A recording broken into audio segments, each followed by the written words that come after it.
Welcome, guys, back to the Grateful Living podcast. Today, I'm thankful to have Madeline Adams. Madeline is a model signed professionally with Dynasty Models in Boston. She's walked in London and Paris fashion weeks and has been featured in Vogue on the cover of GMARO and PUMP. She has also landed some awesome partnerships with Express, Amazon, Like to Know It, and a new one she will be announcing soon. Madeline, thank you so much for joining us. Thanks for having me. Awesome. So set the scene for us. Bring it back to the beginning. Your family situation, what you were like as a kid, and things like that. Yeah, so I guess I grew up in upstate New York, in a really small town called Skinny Atlas. I was obviously had a very privileged upbringing, I would say, and we lived on the lake. I have just one older sister, so smaller family. Pretty much all my extended family was up there as well. Um, and it was always great. Big lake life family. Anything to do with being on the lake, being around the lake, that's what we were doing. So yeah, grew up there, loved it, and went to a very small high school there, Skinny Atlas High School, which just like lacked diversity overall, but really can't complain. I mean, we had it great. Yeah. Yeah. And then, um, somewhere along the lines, I got into running. We all played lacrosse in upstate New York, but I think they figured out how fast I was via a few road races with my mom. And from there, I sort of just got on the bandwagon and was a bit hooked. So um, I got moved up to varsity when I was in eighth grade. And then from there, it really just took off. I didn't expect to be leading the team as a little eighth grader, but found myself doing that and Yeah. kind of taking all the good and bad that came with it. The seniors hated my guts, and I was still pretty innocent, so I just kept on keeping on. Yeah. But it was great. It was a lot of fun. I really quickly realized like that was my purpose. I think everyone has to find what they're great at. I really went all in on that for high school, and as soon as I got to my freshman sophomore year, I knew I had to go D1, and that was my only goal. So I had a lot in front of me. I had a lot of big goals, and that's what I wanted to do. And I was really going to settle for nothing less. So I didn't necessarily party so hard in high school. I kind of stayed out of trouble a bit, was, um, for a lack of a better word, a teacher's pet, as I was awarded for our superlatives. But it was all for the right reasons. I was, really dedicated to running, and that's what I wanted to do. And I had a big goal, and I knew coming from a tiny school, my graduating class, I think 120 people, um, coming from a tiny high school, I was really going to have to stand out to get signed with some very large D1 schools that I wanted to go to. So that's sort of what I did. And I made it to the state championships all 4 years of high school. It was great, except for the fact that I didn't really have a team behind me. It was always just a one man show. And you would think, that would be awesome and you want it to be all about you. But I saw all these other girls who had all their friends there to spend the night in the hotels together and to have dinners the night before. And I was just alone with my coaches all the time. So it got to be a little sad year after year. And so that was like my next goal in high school, was to build a team around me, which I ended up doing by the time I was a senior. So we made it to states as a team for once, not just me as an individual, and we placed third. So that was sort of the pinnacle of my high school career, and that led me to signing Division One with Boston College. So running was kind of the number one thing for a while. I on the side, which is sort of the segue into modeling, I Wait, got can I really can I into. stop you for a Oh second yeah, before you get into that? yeah, So that's a cool story. Especially at that young of age. I mean, I think a lot of people have talent, right, at eighth grade to be able to run, but and especially since you weren't surrounded by others who were competing at that high of a level, how did you have like the self motivation to keep making it back to state championships by yourself? Like, just uh, yeah. I mean, I say by myself in terms of um, I was going to states by myself, the championships. I did have a team. I had teammates to train with, for the most part, but not necessarily on the same level. So it wasn't like it was every single day, um, just myself going out there and hitting the roads. I usually had girls I could run with, who were still around my level for the most part. But when it came to like track workouts, that's when I might be running faster paces or, adding on extra, doing more miles, just because of the potential I had really. So I guess it wasn't necessarily that hard. I think the hardest part, like I said, was more in eighth grade when, you know, you're beating people who are 4 or 5 years Mhm. older than you in some cases, and the backlash that you simply get just for being good.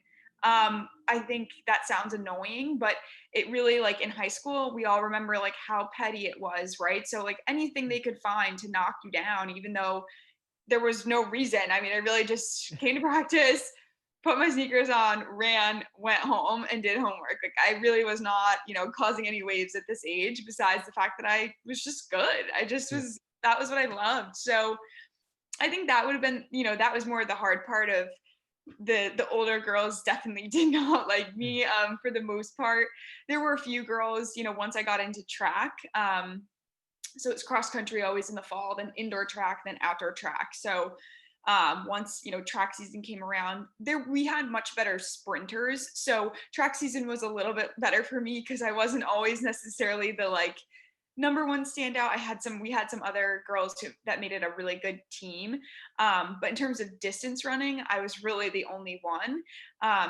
So I don't, it wasn't like I was 100% by myself, but I would say in general, I'm an incredibly like, motivated human being. If I have my sights set on something, and I did pretty early, like wanting to go D1, I just every day, never let myself like really let up. Like just every single day, it's like you have to get your run in. You have to like move your schedule around, figure out what you're doing. And like I said, I sacrificed a lot in terms of relationships. Like I didn't have a lot of close girlfriends in high school because they wanted to party and smoke weed and drink. And Yeah. it's not that I was against that. I wasn't, but I had to get up in the morning and go for a run and they Yeah. didn't, and so I really quickly sort of just distanced myself a little bit, and they stopped inviting me eventually because it was just like, well, Madeline's not going to come, she's got to go run, she has to train. But I had something bigger that I wanted to get to. So I think I had great coaches in high school as well, and that those two people, I mean, they are the best humans on this earth, and they really got me to where I wanted to go. They were very invested in my career and my goals, so I have to like give a ton of credit to them as well of how I kind of got there. And on the days when I was grinding it out there alone, like it was because they were showing up with me too. So That's awesome that you had that type of focus and ability. I mean, you have to accomplish great things. So that's yeah, awesome that you had that as a young teenager. yeah. You mentioned you went D1. You ran at Boston College. Do you want to talk a little bit about that recruiting process and what that's like for high school girls, and especially coming from a smaller high school? How you was it just did you send in your times to like 12 different D1 coaches, or how was that? How does that work? Um, yeah, so I mean, the recruitment process is something that is a big part of a coach's job, a college coach's job. So they're going to go to high school meets, right? And they're going to scout out good talent, whenever they're available to, weekends where they don't have meets with their team, or what have you. So that's how one of the ways you get scouted out is just, simply college coaches. You won't even notice sometimes. They'll just blend right in. Sometimes they don't even show up in like, their full on gear or anything like that. They're trying to just incognito see you in person, sort of what you can do, lay it on the line, because times are, yeah, that they do say a lot for sure, but really seeing someone perform too, I think is another thing. So it would be that way. Or I mean, there was a lot of different online like forums. I remember in blogs type things that would like consolidate like top runners times in New York. So you could, go and check all the results from the entire cross country season, all the way back to, I mean, I think it still exists, all the way back to like 2000 and whatever, so there's a lot of sites like that that keep track of like people's times and meets and the results, so that college coaches can go on that way and find you. And it was also a lot of filling out of applications, yeah, like you said. So you can pretty much every college page or college website, their athletic page has a little online app sort of, where you can put your times in, your info, and how they can get in touch with you, and if they're interested they'll reach out. So I would say, so for some of those more reach schools, I was definitely doing that, like really, because I didn't want to just wait around for them to like maybe find me. Yeah, it's kind of the combination. I just remember when I was in high school, I would have, I think at the peak was in one day I got 50 pieces of mail or something. So it's insane. It Yeah. really is. And it was like all the SUNY schools, which are like the state New York school, every single one of them. I mean, like every week would send me something. Because that would be pretty typical, right? To stay in New York and go to a state school. I even got ones like all around California, like Occidental College. Like there was a whole gamut of colleges that I got recruited from, Yeah, or yeah. sorry, all the way from Ivy Leagues to non-Ivies. So, How did you choose Boston College? well, so I had like four things I really wanted to like focus on, right? So I wanted to be in a big city. I knew I grew up with a whole lot of lack of diversity, so I was like, I need to experience something new. So I wanted to go to a city. So I only really looked at schools that were in a major city, which were Philly, Boston, New York City, and Chicago. Um, and then from there, had to have a good education and a good program in what I wanted to do. And then from there, had to have a great team where I would be challenged and again, not be the star of the show necessarily. It's not what I was looking for. I wanted to be surrounded by other girls who are going to make me better, and not just me run away with everything and get to be in the limelight all the time and not have girls around me. So those are some of the like things that I looked at. And then from there, what you do is when you're going into your senior year, I think it's right.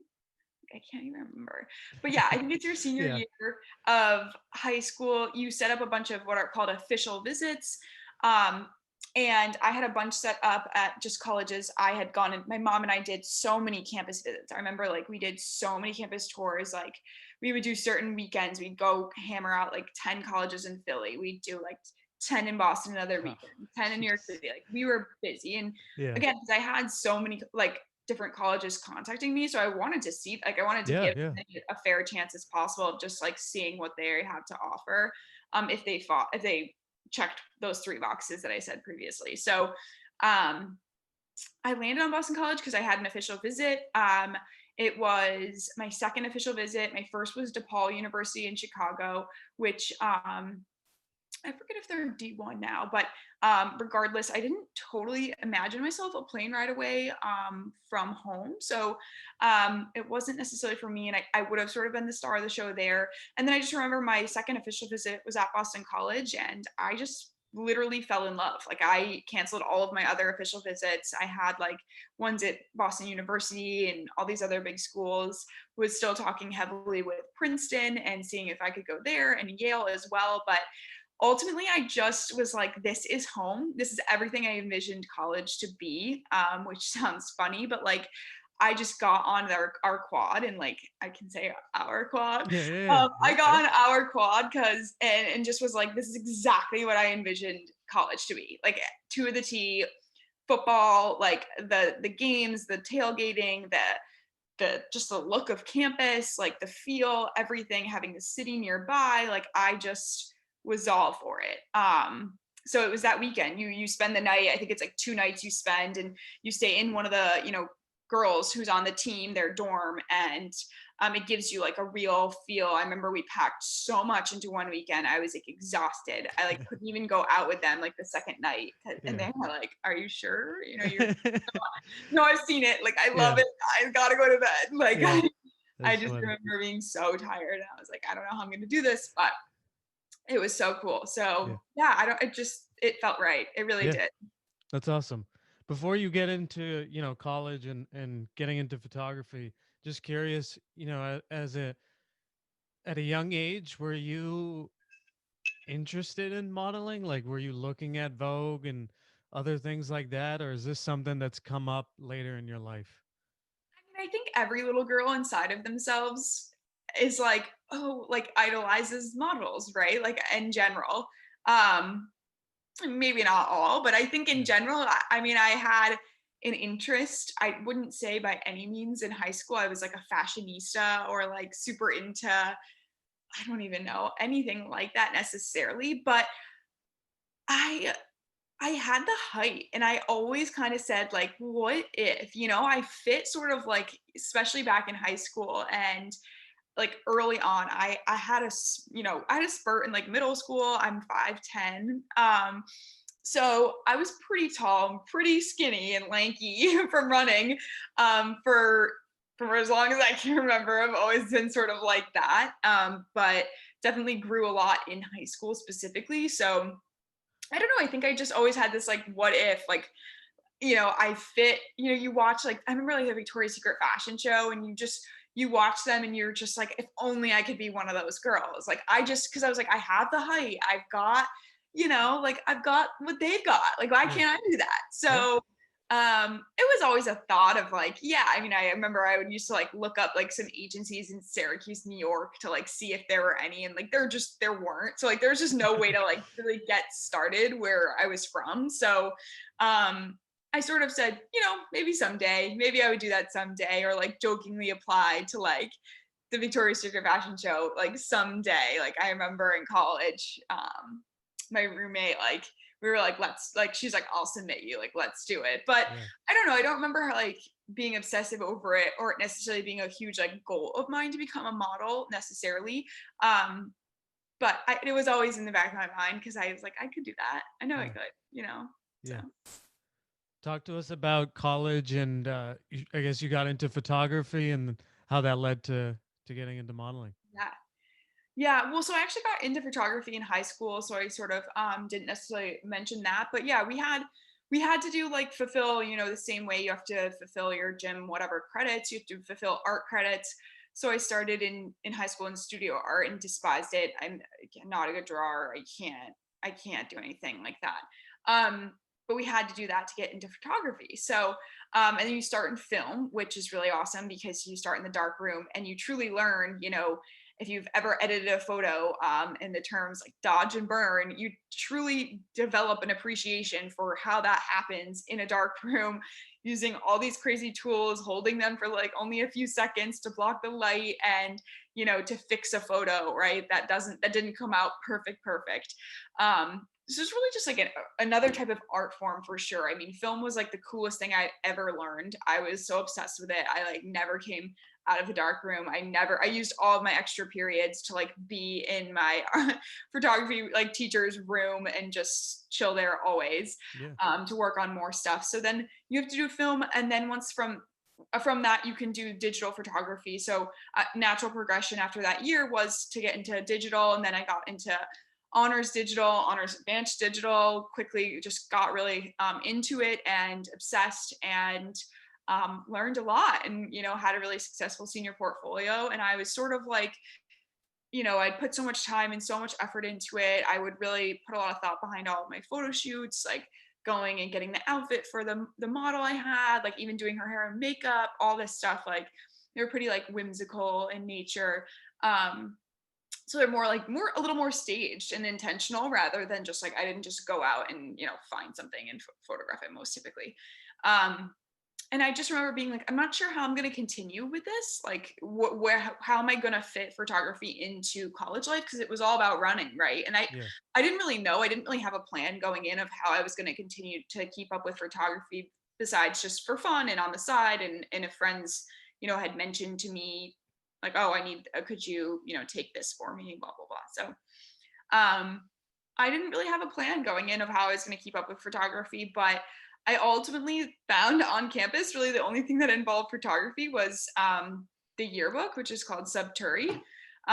So I just joined that and I was like, this is a little nerdy. This isn't necessarily what I saw myself doing, but I was like, I mean, at least maybe it'll give me some other friends. And I didn't want to just be an athlete. I think everyone rests on that, especially at BC. I think because the athletes are all worshipped, like, and Yeah. so I think, everyone who is an athlete is so obsessed with just like, that's my identity. And I wanted to have anything but that. I mean, I was really proud of my running, but I also really wanted to make sure I diversified myself and came out with a bunch of different things or friends from Yeah. different groups, because I got involved in a bunch of different things, not just running.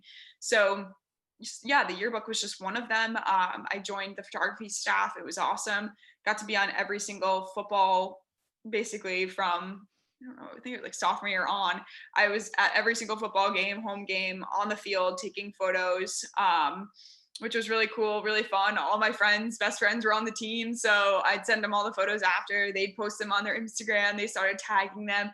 More guys were like, who is that? How do I get photos from her? Like, they're so good, blah, blah, blah.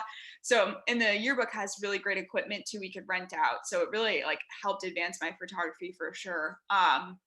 And yeah, so I just got really into that. I got promoted to the photography editor of the yearbook, which was awesome, and managed the other photographers under me by my like senior year of college. And it was great. I got to be like front more than front row to like take pictures of Marshmallow, like chain smokers, when they brought all the cool artists in.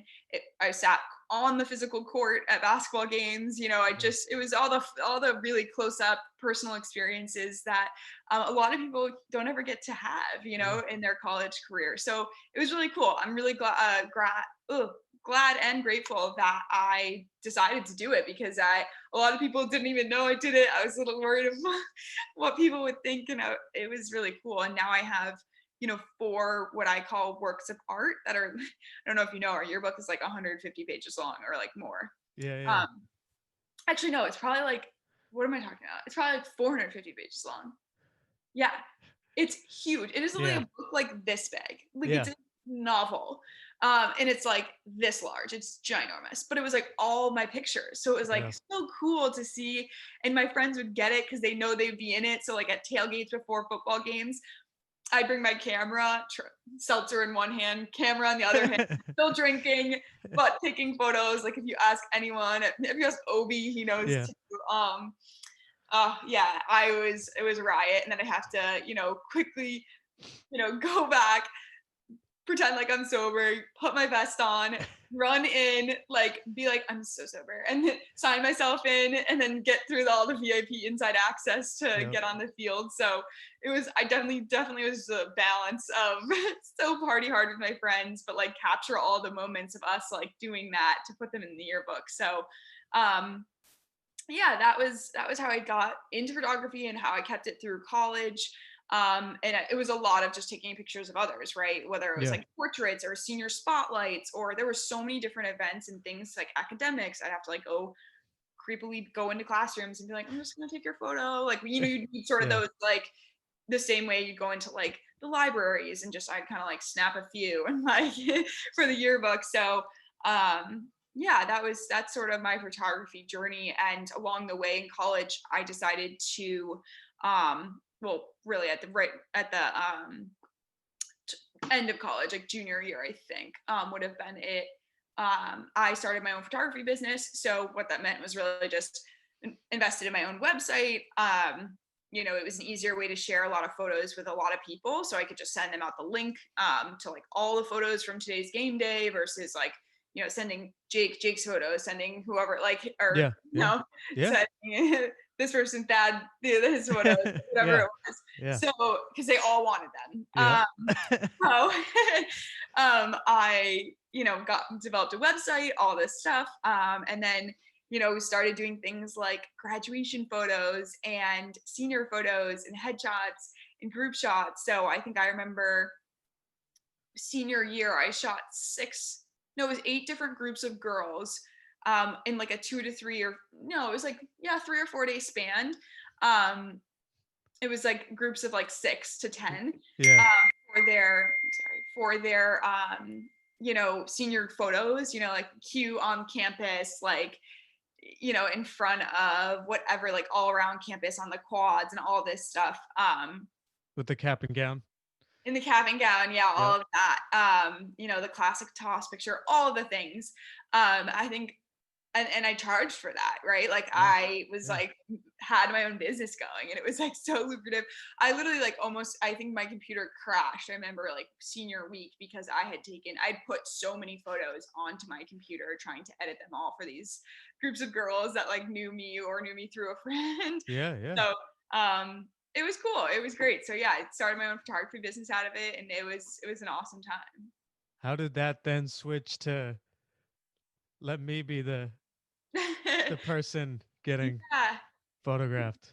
I know, yeah. So I really have been on both sides of the lens, and actually, so photography's come in super in handy because I'm highly respected by all the photographers I shoot with now because they can actually see my work and I have a different eye for it for sure. So how it really started was I had partnered with a company called JoJo Rings. That's Jojo Rings, JoJo Rings. It's a company that was created by someone I went to high school with. She's a bit older than me, maybe like 4 or 5 years older, but she was closer with my sister. My sister's 2 years older than me. Her name's Jordan, and she started her own company. It was basically upcycling keys into jewelry. Oh, that's cool. So a lot of like in this day and age, a lot of things like are turning into fobs or plastic card IDs instead of the physical, metal key. So a lot of she noticed that just a lot of companies, like giant, office buildings, were just throwing out these metal keys because like they don't need them anymore. So Yeah. she was taking those in, cleaning them, and then heating them up, bending them into rings, and then also bracelets, necklaces, and all of this really cool jewelry.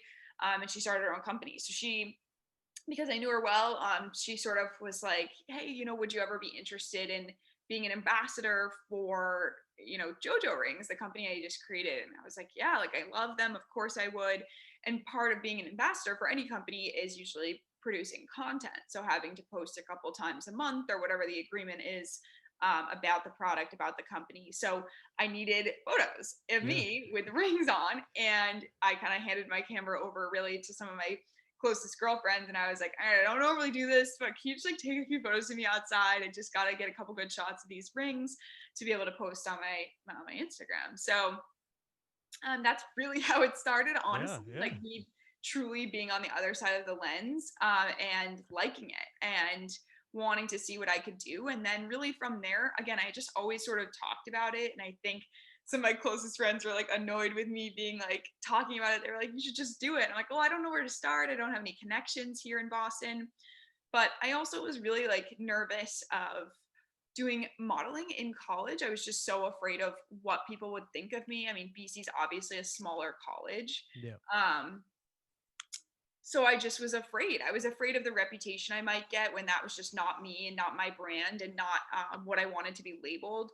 I think there's It's obviously a small community. It's yeah, I mean, yeah. everyone knew everyone. I was an Yep. athlete. I already like, was highly connected in the athletic network. Like the last thing I wanted was whether it was my coaches, whether it was friends, or just the guys at BC, like saying things that just weren't warranted. Like I think there's sometimes at least a negative like connotation sometimes with modeling of like it can be risque or it can be inappropriate or it means you're a slut. Like it that just to me like was something I didn't ever want to potentially get myself associated with, even though I really wanted to go ahead and try in Yeah. college. So I figured once I sort of left that bubble, what did it matter, right? No one was going to see me every single day going to class.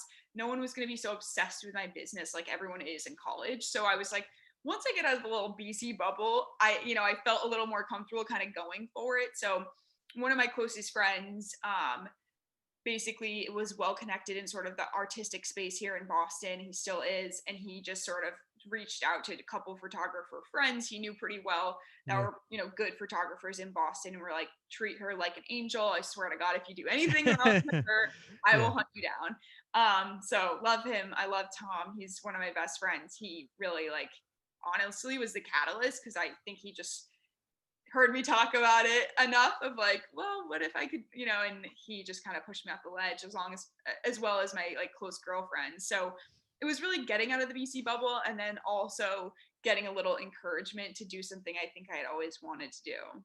And how did that did you start doing agency interviews right away, or were you first building up a portfolio of Yeah. pictures? Yeah, definitely not. I had no clue what I was doing getting into it.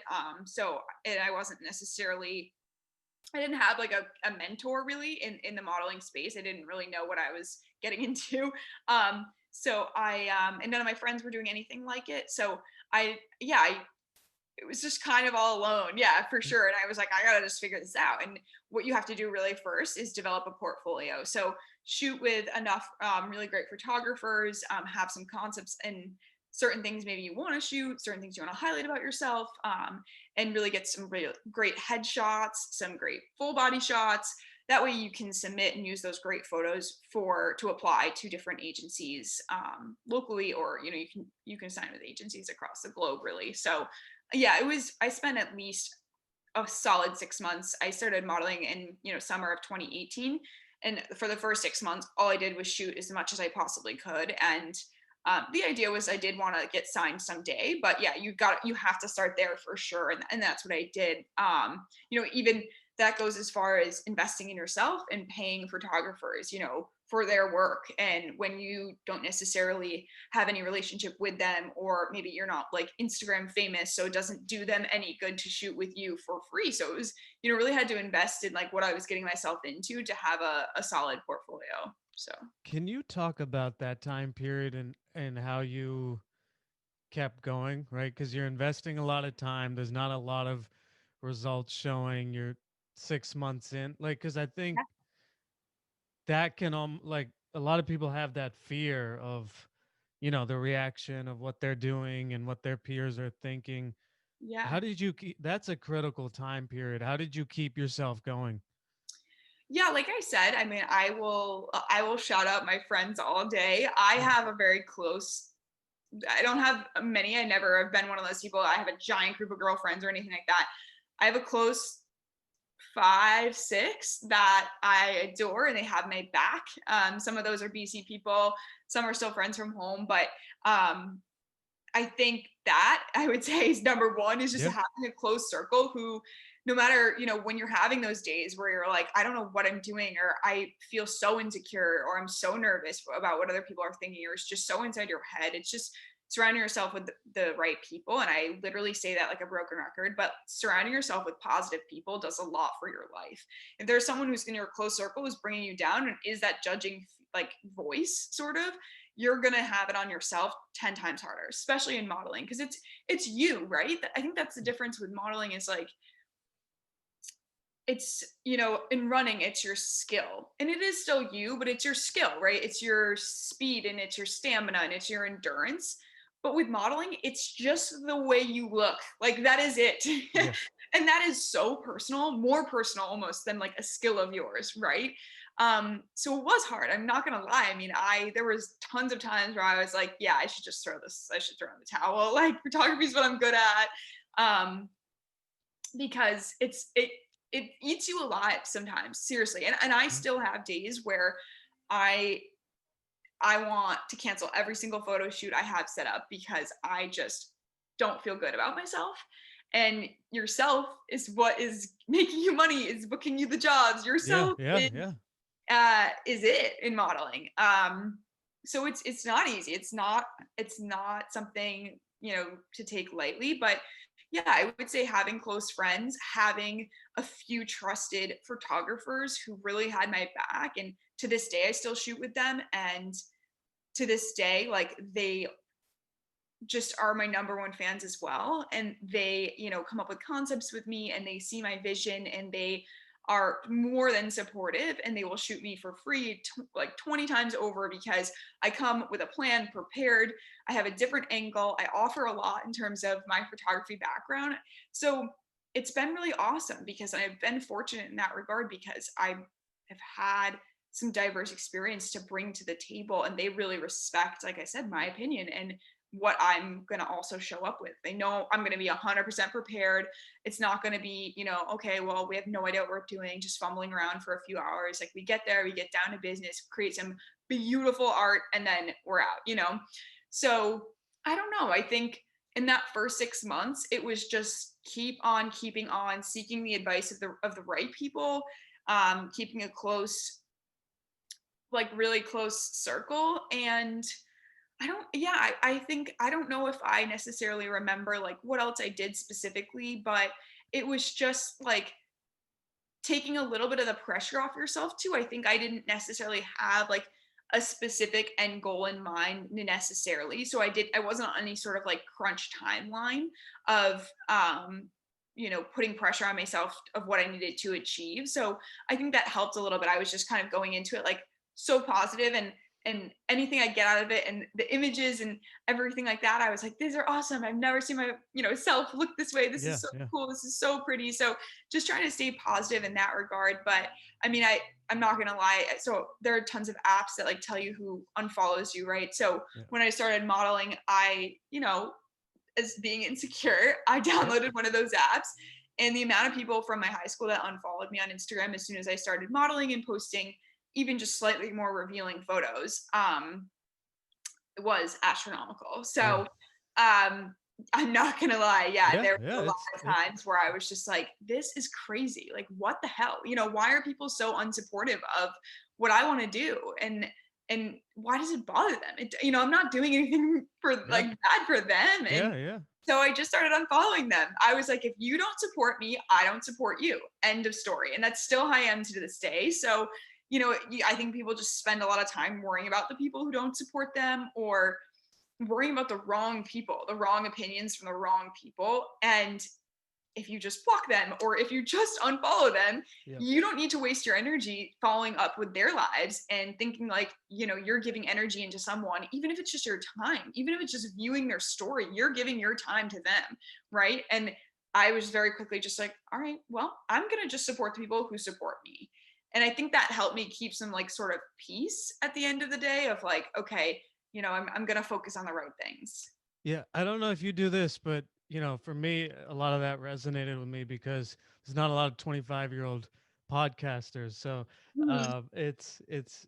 But I think one of the things, and I'm sure maybe you did this too, was Yeah. I started having some of the people that I look up to as podcasters, as my role models, made sure I looked at their Instagram every day to keep me going. Because, as you said, there's not a lot of young people that are going after their dreams or going after, you know, going into modeling, Yeah, you or know, just at, something really different. I think yep, everyone's sort of like it's hard to declare like I'm a this, but I'm just gonna go do this, and it's so different from what you've ever done, right? I think that's when people are like, "Whoa, that's crazy." You're like, "Good luck with that," But like, I mean, what else are we here to do? Like, what else are we on planet Earth yeah, to do? Like, life is too short. yeah. Can you talk a little bit about the trust factor with your photographers? Because that's a big thing, right? Because in this industry, you always hear the stories of, you know, really just terrible stories of older guys like reaching out to 13-year-old girls and, and for the wrong reasons, and things like that. Yeah, yeah, no, definitely. I mean, so I was fortunate enough. I didn't start modeling at the age of 13 like most girls do when they become big time models at the age of 16 or whatever, and their mom has to come with them to photo shoots, right? So, for better or for worse, I was sort of going at this alone, which is also a little scary. But, I don't feel like, I feel like I was always at an adult age going into my modeling career. I was 21 when I started, now 24. But, I didn't ever feel, so two things.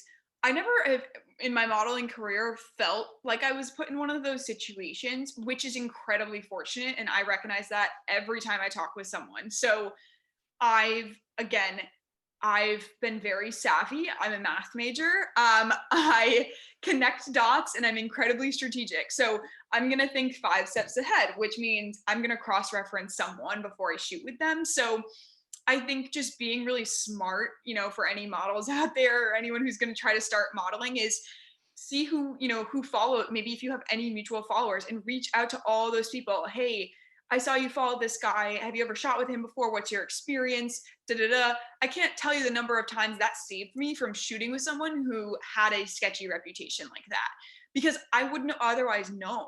I wouldn't have known. They act so normal. They're so nice. They're all great. La la la.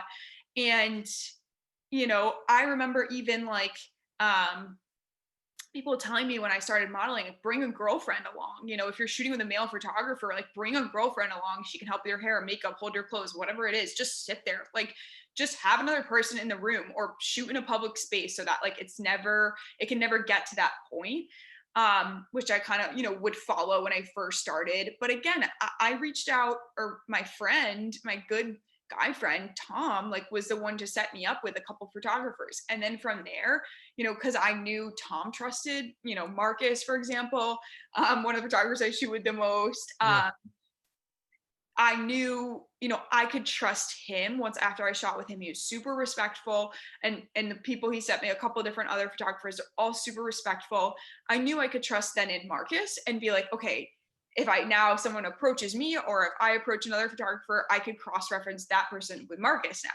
And then slowly kind of just snowballed, right? Getting more and more connected in the modeling industry, of having other girls, in the Boston area that I was getting connected with, could cross-reference with them, going to meetups. There are photography meetups to meet new people, where models and photographers all meet up and kind of just shoot for the day. So that was sort of how I always avoided those situations. But it's such a real thing, and it's so scary. And one of the things actually is like a goal, and a reach goal of mine is Yeah. to Yeah. create an app that would connect models in local cities a little bit more, so that you could get in touch with them, and from like a mentorship perspective, keep the community a little bit safer, and not be allowed, any photography first be allowed on it. In fact, well, I'll have to work on that. But for the Yeah. most part, No, it that's would a be good like idea. giving you information on photographers who maybe have like a great reputation, or ones that have like terrible reputations.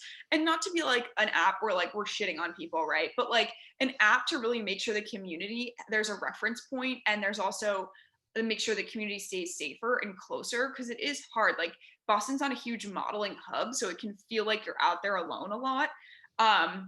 So yeah, I think No, it's, that's a great idea. yeah, and we'll see. But I think it's unfortunately like the reality. It is sad. I've definitely heard some horror stories, like Yeah. nothing too crazy in Boston necessarily, but definitely some just, things that are very concerning, and just not good news. And it's certainly a thing that unfortunately happens in the modeling industry, because like I said, it can be a more suggestive or intimate or like seductive shoot. And some males just don't think they're going to get in trouble for pushing the limits, and not being respectful and professional. But good thing about Boston is word does get around. So I've, like I said, been able to save myself from some situations by just asking a Yeah. couple people I No, know. it's a great So strategy. yeah, it's, yeah, unfortunately real. But that's sort of how I've been able to avoid it. Yeah. To change the tone a little bit, but talk to me maybe about your first your first win, your first modeling gig, or what was at what point did that come in, and like how many months in, or whatever, like, and then what was the first one like? Yeah, I don't know if necessarily remember if I know like the first Okay. one, because you kind of Okay. start shooting and just like the shoots kind of just come. Um, but I had in January 2019, I started applying to different agencies, because I was like, all right, let's try to take this to the next level. We'll see. I've got enough photos now at this point, 6 months in. We'll just see. And I did get a response back from Dynasty Models, which is so there's really three big agencies in Boston. There's Maggie, Model Club, and Dynasty. So Dynasty's been around the longest. But then I would say Maggie has probably the biggest like span in terms of business. And then Model Club actually has an acting division, and some other divisions like baby and fitness that like Maggie does not. So some people like that for that reason, that Yeah. agency for that reason. But I just remember I applied, I think, to all three. I heard back from Dynasty. It was like, awesome. Again, no clue what I'm doing, so I might as well go for it. Could only help. And I got signed with them. And from there, yeah, so you just get like, you're getting client bookings like coming into your email. They're not always direct bookings. Sometimes they are, sometimes they aren't. and you can decide whether, you're available or not and let them know. And then, they kind of go from there. The hard part, I guess, would be is I'm still working full time. So I started my full-time job in July of 2018. So really, as my modeling career is starting off, like I'm also starting my full-time job. So Yeah. I would say the hardest part about all this, and even being signed to this day, is most shoots happen on the weekdays, and not on the weekends in terms of client shoots. Because that's they're working. You have to think Yeah. about, like, the marketing team is working on Monday through Friday, so they're Yeah. gonna set up the shoots to get marketing content Monday through Friday. So I would say that was the hardest part about me, is I had to decline a lot, because it's crazy. Like, when you get a booking, it's like the next day or like 2 days later. It's never like, oh, we're gonna give you a month in advance. You're like, you would think these like brands would like plan more in advance. Like, no, nope. Yeah. It's always like a couple days later. So I couldn't just like take off a day a couple days later. Like, I'm like too much of a goody two shoes to like be like, oh, like I'm sick 24/7. I don't know, Yeah. Yeah. pull that card. So, I'm a hard worker. So, yeah, it was definitely hard. I think I honestly have done and love Dynasty, but I've done a lot more on my own, like networking, and keeping up with people that are clearly connected and, well, just have a lot of influence in the space. I've booked more that way. Yeah. Yeah. Yeah. Scored more gigs on my own, than I have necessarily through agency route, which is totally fine. That's just the way it shakes out. But again, there's really not much in Boston. There's all of like three major clients, like Reebok, New Balance, like LL Bean has some presence. Like, there's really Yeah. not a lot. So Yeah. between all of the models or people who want to, model in Boston, there's not a lot of business in general to go around. So, yeah, but still technically signed with them. I don't, again, pandemic, don't hear a lot. It was a huge pause this year on shooting in terms of client shoots, because no one knew how to be meeting in person with random strangers, and Yeah. modeling can't wear a mask, like all these Yep. things. So, but again, yeah, I book more myself, and I've been connected more myself. That's kind of the route I'm trending in now, and we'll see. Technically, I think my Dynasty contract is technically expiring, so I'm gonna look to see other agencies to apply to, and probably across the nation as well. So, Yeah. uh, we'll see. Yeah. The ones that you've done on your own, is that just mostly through Instagram and just networking there? Yeah, I mean, so things like, for example, Dynasty booked me London Fashion Week, and which was a really cool, amazing opportunity. And I Yeah. ended up bringing a bunch of my closest friends, and we turned it into a long weekend. And it was so much fun. It was so last minute. They all bought their tickets like so last minute. I remember just being like, well, I'm doing this thing. And they were like, okay. And I was literally going to go alone. Like, I was straight up going to go alone, because I mean, my mom's not going to come with me. Like, Yeah. I'm not 16 at this point. Yeah. Um, and I was like, I'm gonna figure it out. And then I like slowly convinced like one friend, and then like another friend, and then the friend's boyfriend, and then like another friend 2 days before was like, screw it, I'm coming. Like, and we all just like six of us went. It was so much fun. That's It was like the awesome. best weekend we've ever had. So they all got to come to my show, watch me walk, fangirl hard, like, enjoy themselves while I was in like hours and hours of rehearsals. Yeah. Me like dragging after the show. I remember like they're like, we're gonna go have dinner and like then get hammered, like go out all night. And I'm just like, I can't, like I was literally almost falling asleep like at the dinner table trying to eat sushi, but I was so hungry. They don't feed you. Like, that's what people don't tell you. Like, models are not treated well. Like, when you're at a runway show, Oh, you're in I your know. heels for hours. You Yep. don't get food. Usually don't even get water. So Oh, dang. I had to have my girlfriends like come down, like sneak in like all these sandwiches and food for me, so that I wouldn't pass out on the runway. You're there so long. Yeah.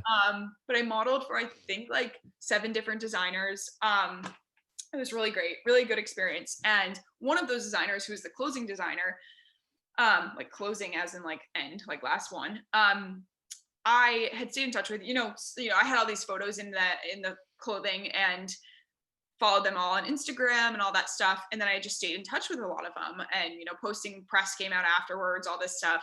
And that photographer, Michael, he was just, you know, one of the best very clearly at that show at London.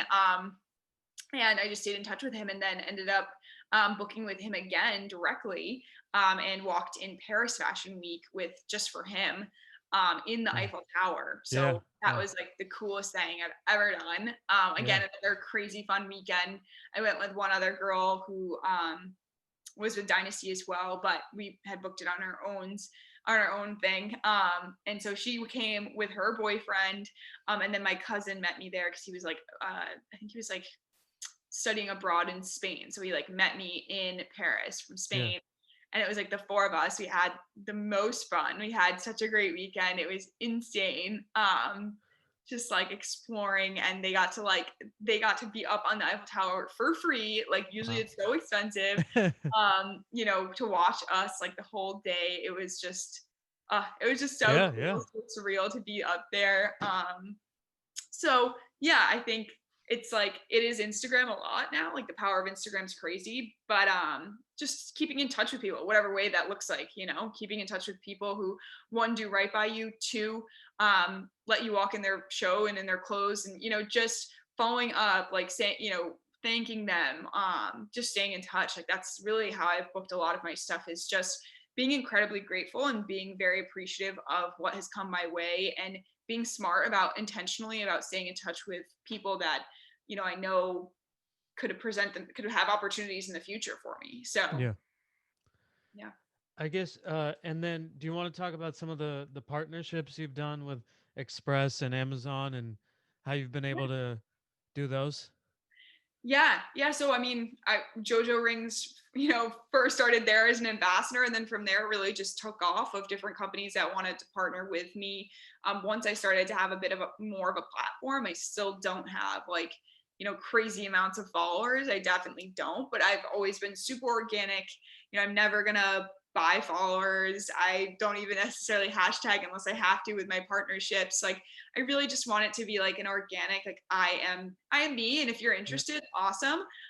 You know, once in a while I'll promote a photo or a post, you know, to get a little more reach here and there. But I don't have a huge platform, but I've been still really grateful that I have high engagement. And because of that, I usually can get a lot of these sort of partnerships, that I probably never imagined or never even dreamt of. So yeah, it started with a few smaller companies like Naked Underwear.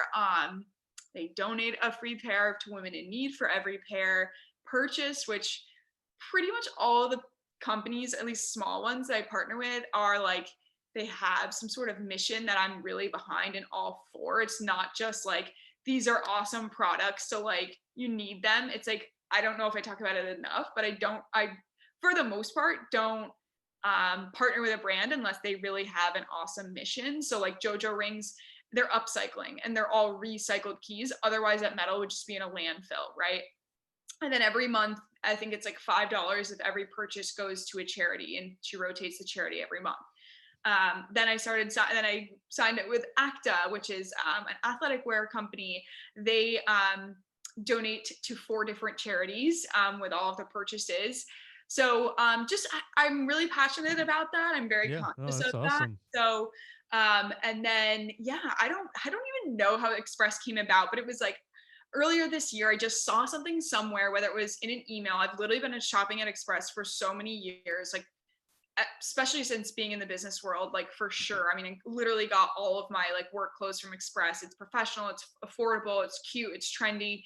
Um, so I literally just had so much of their clothes already. I think it was just because I was set up, you know, subscribed to their emails list or whatever. I saw something in an email being like, if you want to, you know, be an ambassador or like be an Express partner, like apply now.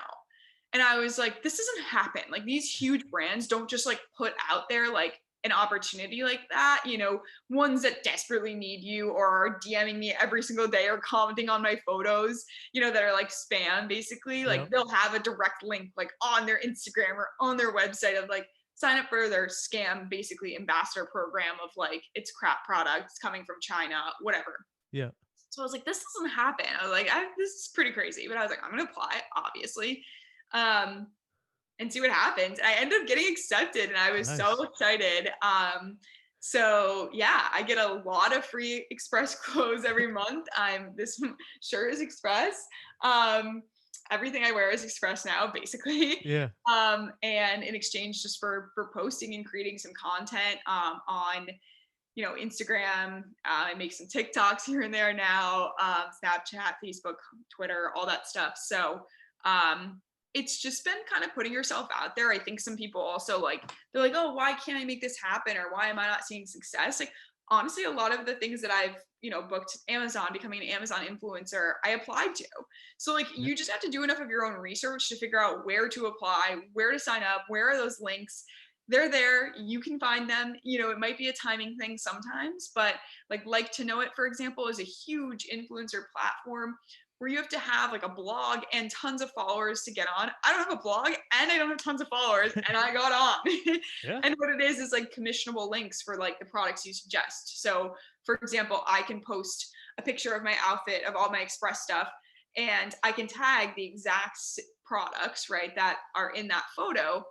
And if you go to my like to know it and shop, they're commissionable links, meaning I will get directly compensated just for suggesting like, oh, here's this outfit inspo, almost like Pinterest basically, but you have to be set up on the back end, right, to be compensated for that kind of inspo you're creating in those boards or whatever it is. So it's huge because it's just like, here's a cool, a pretty outfit, and then, oh, by the way, I could also get directly benefit from it. So again, just never thought I'd be able to get that, but it's like, you Yeah. just got to shoot your shot, right? Apply. Yeah. The worst that can happen is they say no, and you just wait to grow a little more and then try again.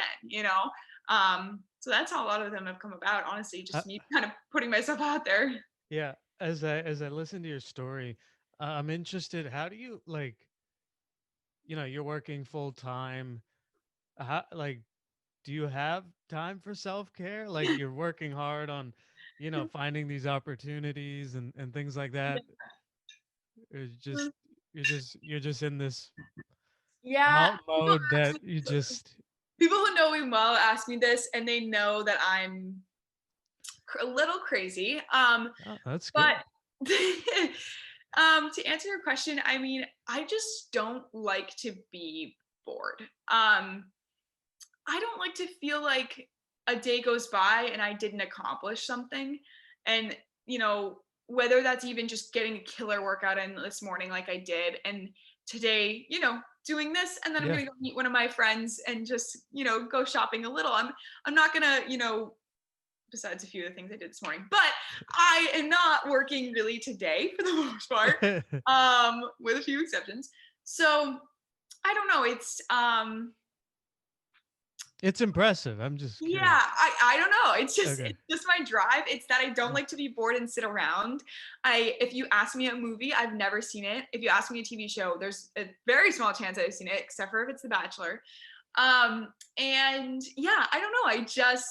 I just would rather be accomplishing things, and whether that's important to me or to whoever deems those as important, it feels like I'm getting somewhere, or like I'm getting to maybe what is my potential in life, and like Yeah. finding what I really want to do, and it's exciting. I think I just don't love to sit around and sort of wait for things to come to me. I want to like manifest a different life for myself, and I Yeah.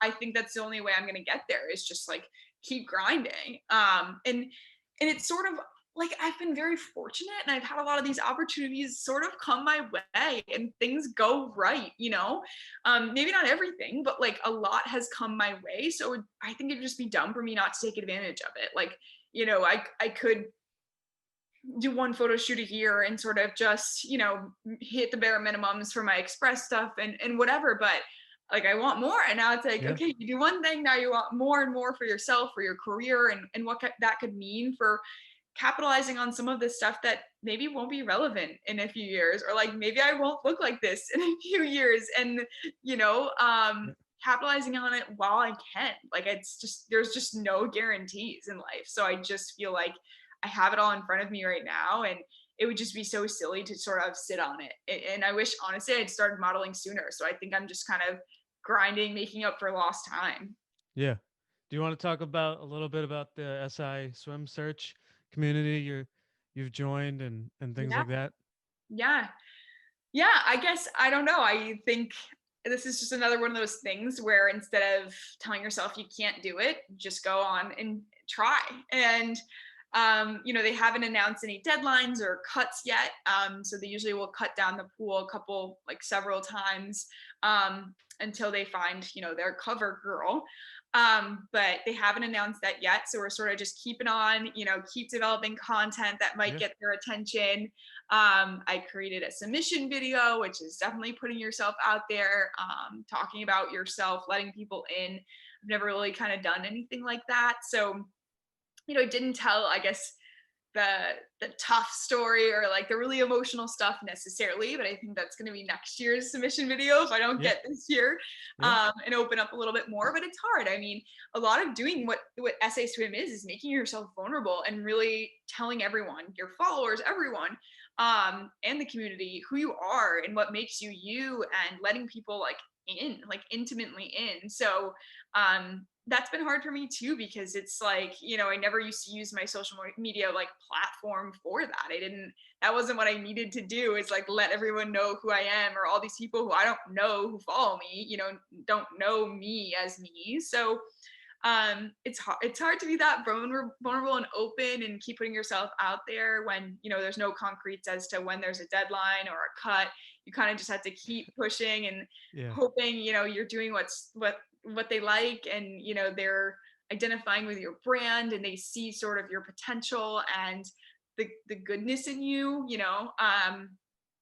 And that's really it. I just, for many, I think ever since I became a model, I just saw other girls doing it and I was like, well, I don't, like, why can't I do that? And Yeah. I was like, I don't know, but I can't. I always just told myself, I was like, you're not qualified. Like, you don't have a huge platform. You're not Instagram famous. Like, you're not even like a swimsuit model specifically. Like, Yeah. I Yeah. told myself sort of all these things, like when I'd see these other girls submit and be like, well, it doesn't include you, like, almost. And then this year, I guess, with the pandemic, everything, had a little more time, suppose, I guess, where we've been working from home for a while. But I just sort of was like, why not? Like, Yeah. what, seriously, why not? And I think that's just been my motto a little bit for this year, is like, ask for what you want. Worst they can say is no. And just try, just try, whether it's asking or whether it's just going for it. You're going to be more upset if I didn't put my hat in the game. Like, I think that would make me more sad than getting cut. That's true. Yeah. So Yeah. Not going after it. yeah. Yeah. So yeah, it's been fun, and I've met a lot of great girls in the process. Did a little meetup in New England with a few girls after we all got COVID tested, of course, and got to meet and share our stories. The good, the bad, the ugly stories of what makes us. And it was really emotional and crazy to hear what some of these beautiful women had gone through in their lives and how they've come out so much so on the better end of things, for sure. So it's just, now I have like another, I think there was 6 or 7 of us there, like just another group that I can say, I've got my back, right? Like, it's just, that's what this is all about, is finding those people who know what you're going through and are going to have your back, because it's just a hard industry to be in, for sure. And even in our group chat, someone gets negative and they're like, oh, I hate the way I look in that group photo we took. And there's like fire bombs of like, don't, like, Yeah. we're like, no negativity in here. Like, Yeah. Yeah. you stop that right now. Like, you look so good, da da da. And so you need that. You need Yeah. that. You have so many of those thoughts a day as a model. You need those voices to push you. So Yeah. You met Camille, right? The yeah, SI swimsuit cover of 2019 winner. I did. How Yeah. was that? A dream come true. Yeah. I could talk about it at nauseum, but for the sake of time, I didn't tell anyone before, because I thought I literally thought it wasn't going to happen. And I was on the emails, and like, I'm on an email with like Gronkowski's and, Yeah. and all these people, and shoot details and the logistics and planning for it.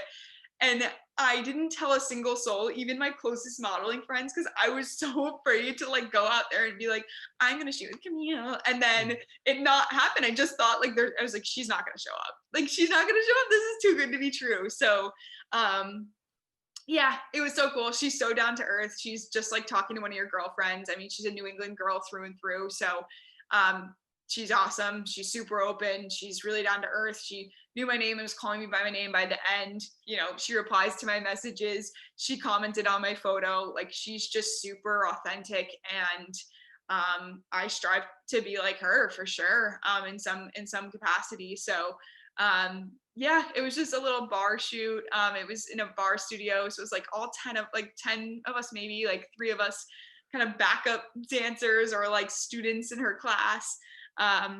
And then, you know, a couple photographers, a couple videographers, and her manager, and then the shoot coordinator. So it was really cool. I mean, it was just a few, like 4 hours of just really intimate one-on-one time, hearing her story, hearing her advice, and getting to have some fun with her. So yeah, it's something I'll always cherish. And I hope we meet again. Like I hope I can see her again somehow. You know, I feel like it was kind of fate in a way, and hopefully our paths cross again. So Yeah.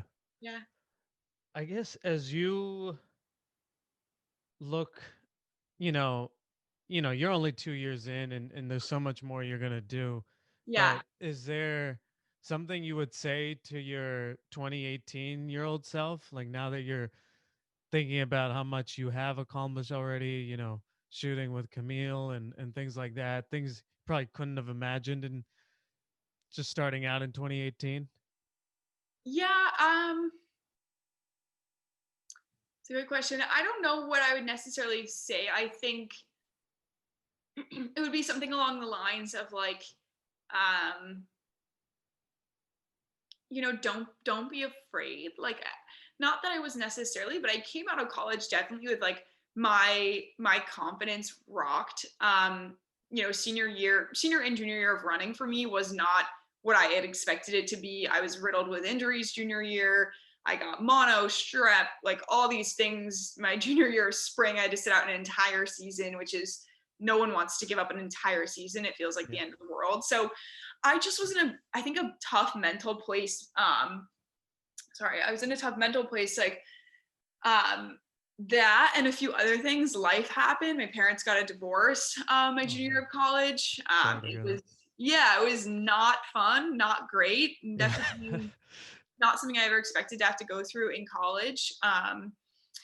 While, you know, I was there, you know, that summer, so I sort of did see it firsthand, but then also was like removed from it. So there's a lot of uncertainty, like, oh, what's going to happen with our house, this, that. It was just so much anxiety worth of stuff to worry about. So I think I came out of college just with my confidence rocked, really. And I was sort of a little hesitant. I think hesitant in general to get into it. And I don't even know if I would tell my 18-year-old self. I think I'd tell my 16-year-old self, just fucking go for it. Like, you know, I wish I maybe just started modeling sooner. I don't think I have any regrets of like my timeline of things. But I would definitely, you know, just say have more confidence in general. Like you know, now I deleted the app that tells me who unfollows me. Like Awesome. I don't care, you know. I don't want to know.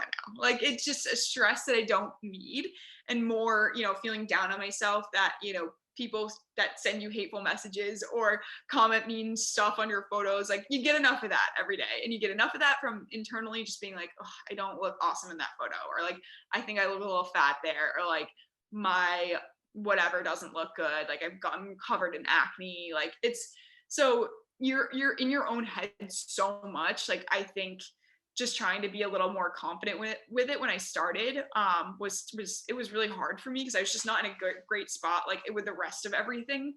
But I think modeling kind of like pulled me out of that in a way. I think it's helped me find a little bit more of like who I am and what I want to do. So it's what I'm really passionate about. Yeah. And for you, what's the most fun part about modeling, and then I guess what are the tough parts about modeling? Um, um, what are the fun parts? What are the tough parts? I guess the toughest part is the vulnerability you have to have. I think I even still struggle with like when I'm coming up with a caption, I'm a go-to like positive saying type person instead of like being super real. Not super real, but you know, like being really open, right? And letting people into my life. Like I've never publicly talked about or on my Instagram do I ever mention that my parents got a divorce. You know, not Yeah. that it's secret, but it's just certain things like that that I don't necessarily like let that world into yet. And it's tough, right? You Yeah. want to keep some of that stuff private and protected because it's so close to you and it's hard to put that out there, but at the same time, you know, once you get enough of a following, you do need to be really like authentic and like open with people because It's that's weird, like random people knowing these intimate details about right. you. But Yeah. that's what people want. Like I think Yeah. there's nothing worse than following someone who's like butterflies and rainbows all the time or like, you know, promotes products and like this is the best all the time. Like not everything can be the best. Like you are just a robot. You know, you've got to be like real with people and like show them the shit that they can relate to, Yep. which isn't always the perfect stuff. So I think that's the hardest part, striking that balance, figuring out being vulnerable versus, you know, keeping some things closer to you because everyone needs their sanity. Yeah. Um, I think that's hard for me. I think um, not taking myself too seriously. I mean, I've gotten so much better. Like I'll post stories all the time with like no makeup on, like, and you know, just be super real and just go on my little rants and whatever. And people like love that. Literally, people all the time will DM me and be like, "You are the most real human I follow, and I appreciate the fuck out of it." And I'm Yeah. like, "Thank you." I'm like, Yeah. "Thank you so much." It makes me feel like awesome that people appreciate just me for me and that it's hard to get there, like not get there, but it's hard to feel that at first because you're like, okay, I'm swimming really upstream, like how much do I share, is this oversharing, is this, you just analyze everything. I think that's the hardest part for sure. Um and I think losing friends who don't understand it too, I think would be pretty hard. It's been pretty hard for me in that regard too. Sometimes, like, you know, they're just not fully supportive of it. Some people, they don't totally get why I have 3 photo shoots in a weekend and why I'm, you know, like, oh, can you look at this? Do you like this one or this one? And they're like, seriously, Madeline, like, we're really gonna like do photos right now. And I'm like, oh, This is my okay. work. But this is like what I love to Yeah. Yeah. do, you know? So Yeah. it's tough. Like that is really hard. Sometimes not getting the support from everyone, which is not Yeah. always going to be the case. Um, my favorite part is the places I've been and the people I've met. Like I've literally traveled the world. I've gone to so many amazing places related to modeling internationally in the States. And the people. I mean, I've connected and met with and now consider myself close friends with. I mean, I just had some close friends over last night and I met the girl via modeling. Yeah. So, and at an event. And now we hang out all the time. We talk all the time and we're great best friends. Like, and I am just grateful for that. The network that it's given me, the opportunities it's given me. Um, I get a lot of free clothes. Like, let's Yeah. not be. I'm not gonna like be like. I got a lot of free Yeah. stuff. I get Yeah. a lot of free clothes, beauty products, skincare products. I get stuff that I never would have imagined, and I'm on a tiny scale of what like someone with 100,000 followers probably gets, and I'm still so incredibly grateful for it because I can give stuff to my friends. I can, you know, have a whole new wardrobe. I mean, my closet's probably gonna burst. It's a little out of control, but it's so much fun and it's really cool. I mean, Yeah. I love working with brands. Like I love promoting great stuff because I'm always on the hunt for great stuff. So I just really appreciate when people take the time to like highlight and this is why it's good and here's the details or like no, don't get this. You know, there's certain things like when I review my express stuff, it's like you can tell people, okay, size down if you want this. Like this was way too big. I'm gonna return it. You can be really honest. And sometimes online shopping and shopping is hard and all of that. So I think it's really cool to get to promote to like my family, my friends, and you know all my followers like what I love the most. Like that is just like it's so like it's easy. It's really like the best part of it is just getting to like share everything you love. You know. One thing I've been curious about especially as someone who's been doing this for over 2 years now, especially given you're a model and looks is such an important part of what you do. Do the negative comments or people judging on, in a about the way you're wearing an outfit or the way you look, has that gotten easier as the 2 years have gotten and you've just been able to like post and not worry, or does it still bother you? Yeah, I mean, I don't think they're ever going to go away. Certainly not. I think as growth, there's always going to be more critics. I think what does make it easier is I think the overwhelming amount of support for the most part. And I think I said it earlier, but the block feature is great. Like you can really just block the haters. And I just don't waste my time on that negativity. I don't waste my time responding. I don't waste my time giving them any more of my energy. So I think that's how I've been able to sort of deal with it. I don't think they ever get easier. I think the hard part is I'm still small enough in terms of my following on social media that I see all of it. I think hopefully when I do scale, obviously, hopefully it will still be majority of good and a lot of positivity. But then hopefully there's a lot I just simply miss because I don't even have the time for it. And hopefully those are some of the negative ones or the ones that I miss. I don't know. But yeah, I unfortunately do read all of it. So it does I do see everything. I read everyone's requests, whether I answer them or not. I read everyone's comments, whether I answer them or not. But I think it's just about, figuring out what you want and making sure you're staying on track with that. And even if some people don't agree with it, even if you lose a lot of followers for it, if it's near and dear to your heart, if it feels like it's right based on what you're trying to achieve, then you just have to keep going and seek the right advice, seek the right people's help.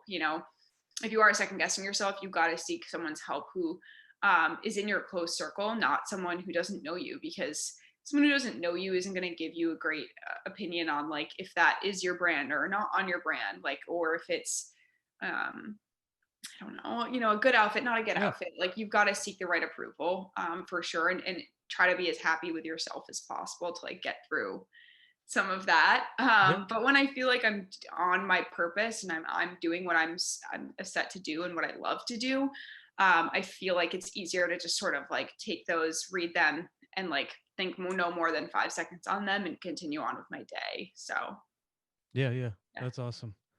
As I look to end, was there anything that you wanted to talk about that we didn't?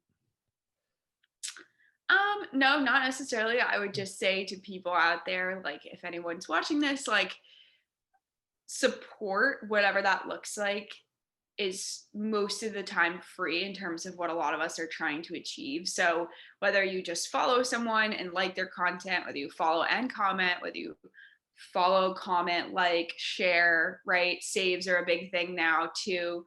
Um, Even when it's just a small brand, maybe if it's not a small brand that I even collaborate with, like I know what that's like trying to get off the ground, and your podcast, my Yeah. modeling, like whatever it is, like I'm all about supporting people who are going after something, maybe doing something a little different. So for everyone out there, anyone watching this, like it's free, right? It takes you no energy, no effort, really, practically at all. You're going to be on your phone anyway. Like supporting, liking, sharing our stuff, tagging, big companies or brands or SI Swim in my post really takes virtually no energy or effort on your part. But it means the world to people like myself. So I think that would just be my biggest thing is like people often are hesitant to support someone who they haven't talked to in maybe a few years or whatever it is. But you have no idea how much that means. And like I always go out of my way to like reach out and be like, thank you so much for, going out of your way, and you didn't need to do this, but it means the most to me because I still see it all, like I said, and it's still going to help me and get me to my dreams, whether it's this year, next year, 5 years from now. It's just so important for like people who are trying to be up and coming, and social media is so powerful. It really is. So Yeah. Yeah, yeah. No, I couldn't agree more. It's yeah, I think one of the the cool things about life is seeing people that are going after their dreams, and as a friend or as even someone just an acquaintance, seeing someone doing that, is awesome. And it's one of the reasons I reached out to you. And yeah, so I couldn't agree more with what Yeah. you just had to say. Uh, for people that on that note, for people that might want to support you or reach out to you, what are the best ways they can do that? Yeah, definitely Instagram is my biggest platform right now. And then I've merged on the scene on TikTok. So I'm on there. I don't really use my Twitter very often, and I don't often use Facebook. I think I'll try to expand that as I expand more partnerships, maybe even starting a YouTube coming up here, as well as maybe a blog. So kind of stay tuned for that, I guess. But most of the time, you can find me under Mind, Mind over Madeline, like a play on mind over matter. You can find me there pretty much. I try to stay pretty consistent with my branding in that regard. It's part of me now. I'm stuck with it. So on Instagram, TikTok, you can find me at mind over Madeline. Again, don't use my Twitter too much, but I might. But anything going forward will be under mind over Madeline as well. And yeah, I would say Instagram and is the biggest platform right now I have, and where you could support me through a like, comment, share, whatever you feel. And yeah, if you reach out to me on any platform, I'm sure I'll see it. Although, like I said, I'm not as active on Facebook or Twitter. Cool, cool. Uh, Madeline, thank you so much for being on. Yeah, I just want to acknowledge you. It's awesome seeing your going after your dreams, and then and seeing the wins that you've gotten to this point, right? And yeah, I think that you're happy with your decision in 2018 to go for it. yeah, You've met Camille, you've been in London and Paris, and yeah, there's so much more that's going to come. So thank you for being on. Thank you for sharing your journey, yeah. and Thank you for talk to having you me. soon. Yep. Bye. Bye.